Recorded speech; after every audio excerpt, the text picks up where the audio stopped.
Well, good morning, ladies and gentlemen, and welcome back to another little vlog of mine. My name is Andy, as always, and you join me today as we are in someone else's JCB. Oh, telehandler, a lovely old load all here. We're spreading some fertilizer this morning. We were up here yesterday. We started on this yesterday. Got a good few fields done yesterday evening, and then we're back here to kind of see what we can get finished up today. So well, we've got about another probably 70 acres to do, I would say, today. It shouldn't take us too long at all, so we'll get that all rattled through pretty quickly. And then we can, there's one in there. And then, yeah, we'll be back off down to the yard there. It's been very busy the last few days. There's a lot of work starting to come in, which is fantastic news. Really is wonderful. But yeah, this is one of my regulars. Oh, and they've just gone out this morning to feed the cattle, so we'll shut that back up for them. Can we get any more in there? That might do it, I think. Just park this out of the way for now. So yeah, this is one of my regular contracts. I come in and do a lot of the grass work for them. They have their own baler and setup like that, but for the spreading of the fertilizer, any spraying and desiccation you have to do, I'm usually coming in to do it all. A couple of new things have happened since we last spoke, one of which, we've got a new weight. Shiny new weight. This is a ton solid lump of a thing. But that's fantastic because it just means that it keeps our it keeps the front end a little bit more controlled, really, which is what we need. So that's perfect, and it really means that I mean, the spinner doesn't really need one, I'll be honest, but it's more for when we have the drill on the front on the back only, really. And other news, you can't quite see it there. There's a toolbox on this tractor now I mounted the other day, so that's good. And the main big news, which I'm delighted about, is that we were fortunate enough, or I was fortunate enough to win the contract with the local council, which means that moving forward, I will be trimming roadside verges and hedges for Riverton County Council for the next 3 years, which is fantastic. We have a hedge cutter now. It arrived yesterday. It is back at home in the yard, all tucked up, and yeah, it's going to be great to be able to actually get to use that. Really looking forward to being able to put that into work. It's not quite ready yet. The grass hasn't quite grown sufficiently yet, but it will do. It's on its way, that's for sure. But for now, we are just kind of cruising through. Like I say, we've got these fields to cover. Nice and easy work here, but it's a good steady contract. So I always like to come and get these guys done out of the way first. After this, we will be looking into, I've got an awful lot of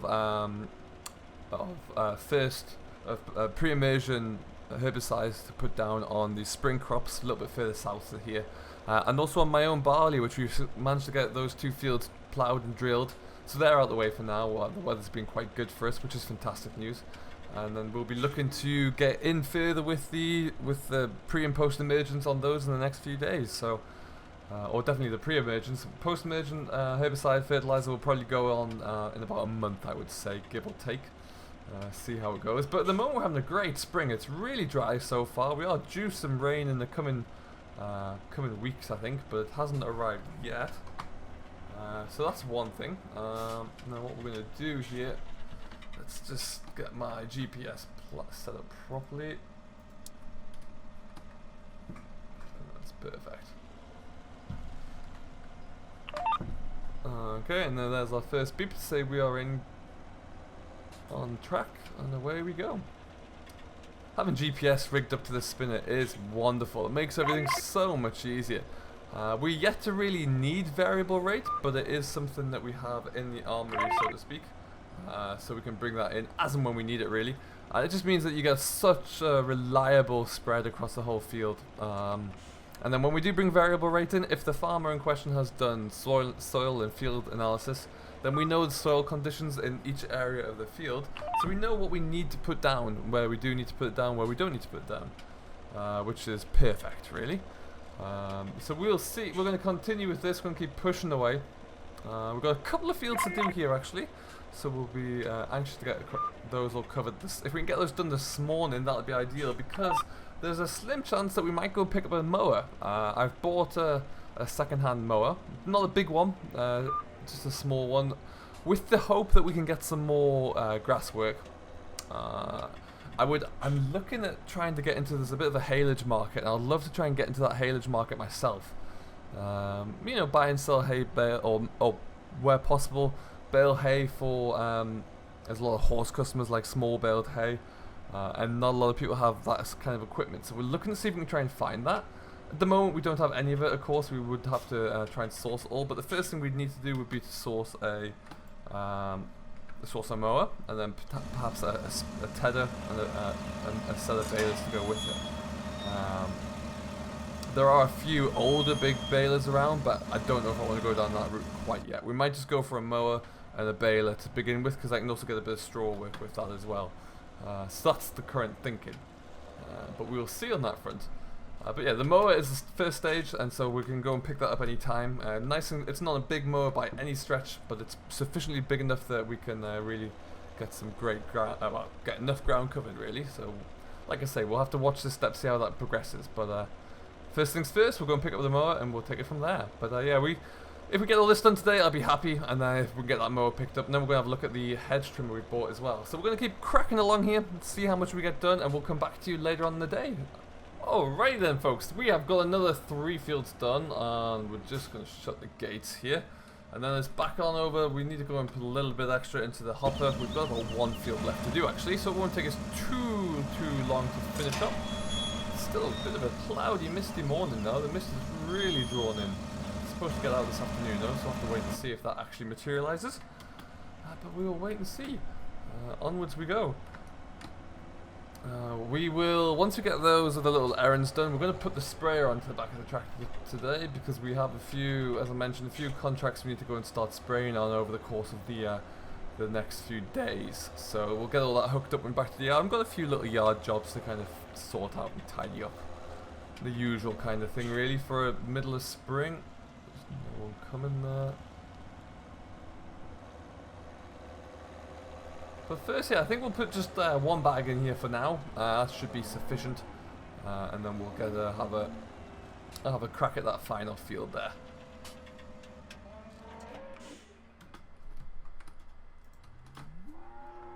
And there we go, back into what is a lovely old telehandler. It's a really cracking looking machine.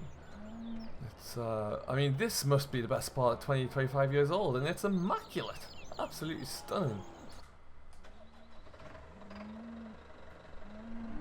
Really nice to see that he's kept a good care of his machines, really. Okay, so we'll get this loaded up here, and then we'll get back into the cab and get on our way. Alright then, we have got everything we need in the back there now. That should be more than enough to keep us going, and we'll get on our way again. Turn my lights on. There we go. Lift the hopper up the back. So we're spreading today. We have got the 20-10-10 ratio fertilizer on there. So that's 20% nitrogen. Cut that bit out.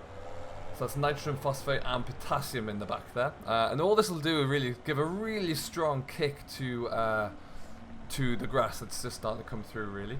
Which would be fantastic, because that's all it really needs is one last little boost to kick it on its way. And we're heading up to field 23, and then we're done. So we've got 1 last field left to do, and then we can get ourselves back out of here and on our way. Which will be fantastic news, and it's just this field coming up here on the right hand side. This farm in question, they have, I think it's around 150 head of cattle these days, there or thereabouts. So they will tend to make at least 2 cuts of silage. Depending upon what's on the second cut, they'll often try and make a third, so we'll have to wait and see about that. But yeah, it will mean that we come in quite a lot. With the second cut silage, they'll quite often put slurry down straight after the cut just to give it a real good boost, and then if need be after that, we'll come in again with another round of fertilizer. But that's typically what they go for. But yeah, so there's going to be a lot of work to do on these grasslands up here, which is very nice for me, and hopefully we'll continue to get that phone call. But how are you all doing anyway? Hope you're all doing very well today. It's been a while since I was last here. Simulation for the Nation, who very kindly hosts the channel, my vlogs, has been away out of town for a little while, so he's back now, and hence the reason I think this upload will come to you tomorrow if I get to it, get the video to him in time, and he'll do his magic. But yeah, we're going to be very busy in the coming few weeks and months. It's very excited to see how this goes. I'm trying to find someone who can come in and harvest my spring crops when they're ready. Need to find a local farmer who isn't too busy, that we can actually getting to come in for a day. But we'll figure that one out closer to the time. Like I was saying earlier, we do have a little bit of baling work lined up, so we do need to figure out and find a baler from somewhere. I'm tempted to go and find a round baler, or if I can, a really old square baler. That would be my preferred options moving forward. But yeah, we'll have to see what we can find on that front there. If we can get a baler sorted out along with the mower, then I'll be delighted with how we're shaping up. For the rest of this year, that can keep me going adequately. The way things are going, it's going to be a bumper crop this year. We've had a great sunny spring. We had a lot of rain though about 2 weeks ago, so the ground conditions are very good for some good strong growing, which should mean there's a lot of grass out there, a lot of silage work, hay work that needs to be done. If we can jump onto some of that, that would be ideal. But we'll have to wait and see. So this is our last field here. Shouldn't take us too long to do, and then we'll get ourselves kicked back down to the yard and see what other jobs we can get ourselves lined up with. So what we'll do for now, we're going to just wrap up here, and we'll catch you up in a little while when we're back in the yard.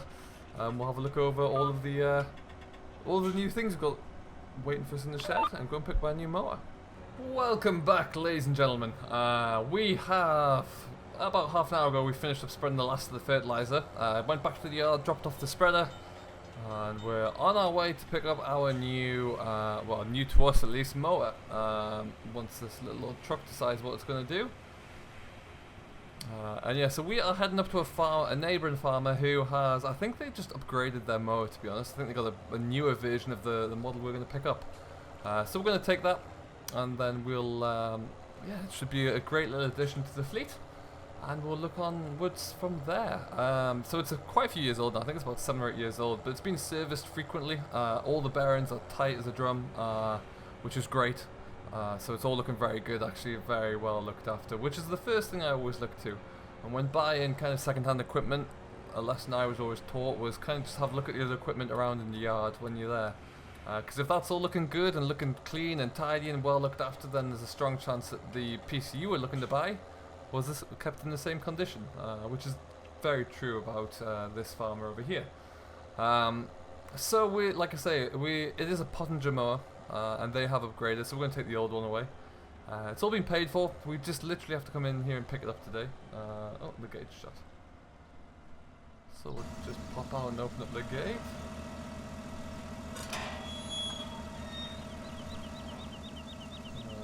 There we go, lovely stuff.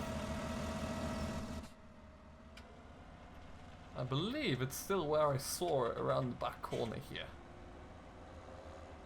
which is ideal. So we're going to get this picked up, we're going to take it back over to the yard there, and then we've got a few little jobs around the yard to do actually, and we'll show you what's going on.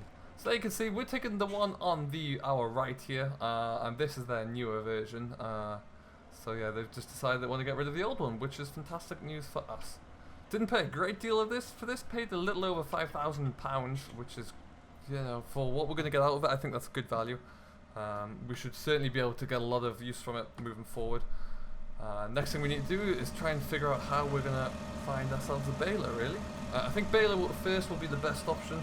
Typically if you go to do a contract job, you know, the farm in question may well have like a rake or a tedder, so a lot of that work will be done. It'll just be that final step.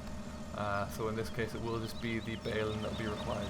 So we need to kind of look at a few different options, see what we can get. Speak to a few farmers who do have a lot of straw work coming up, because if they want us, like, you know, if they want round balers only, then I'm not going to go out and buy a square baler. So that's what we need to look into. But we've plugged in the hydraulics, so all being well, we can just fold this up, and it kind of swings round in this there, as you can see, which is rather interesting. So I'm going to clip the roof there. Oh no, we're good.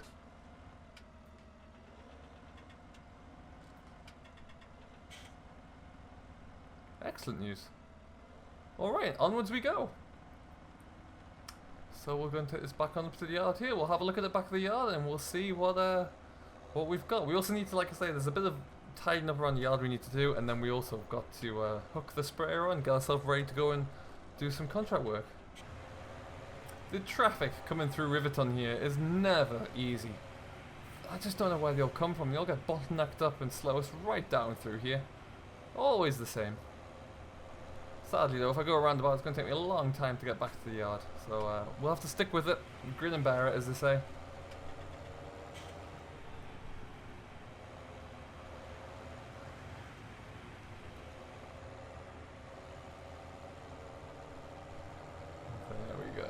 sped up a little bit there now. Perfect, so we're going to head on back.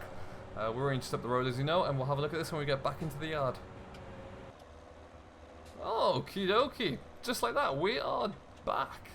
So what we're going to do, we're just going to unfold this here. We'll have a quick look at it whilst it's out, and then, yeah, we'll get on with the rest of our tasks.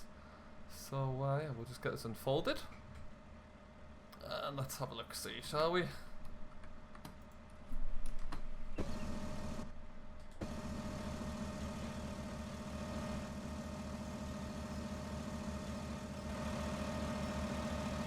It looks, I'm really pleased with this mower actually. It looks very nice and clean. Really happy with it. Should be great for us moving forward here. It is a little over 3 meters in working width. So yeah, it does mean that my next option I might look to see if I can find a cheap mower to go in the front, and then we'd have a really nice little output there. I think that'd be great. For now though, it's going to go inside the shed, and so we'll open up our shed doors. And inside here we do have our brand new hedge trimmer. So this is all ready to go. It's kind of got a bit of lean on the front of it. I don't know how that's happened. I might have to pull it forward off the wall a little bit because that's a bit too tight. We don't need to use that yet. It's not quite. The verge is, the grass is starting to grow, but it's nowhere near fully grown yet at all. So we're going to get this mower put in next to that, I think. And then we'll see how we're looking. So we will get this put away.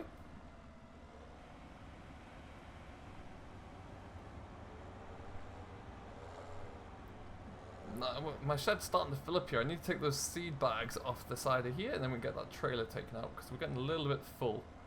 But that's a good thing, I suppose.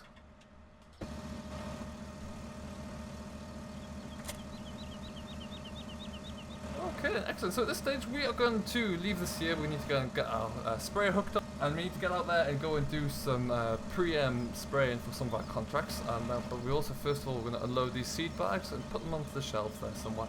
So lots to do. We are getting very busy now, which is fantastic news from a business standpoint. So it's going to be very interesting to see where this develops into. But for now we will leave it here. So thank you ever so much for watching. If you have enjoyed it, don't forget to hit that like button and smash that subscribe button for Simulation for the Nation, who is very kindly hosting my videos. I have been Andy though. I will be back with another video later this week, I'm sure, once I get everything uploaded. And we will see you then. So until next time, do enjoy yourself, and we'll see you in the next one.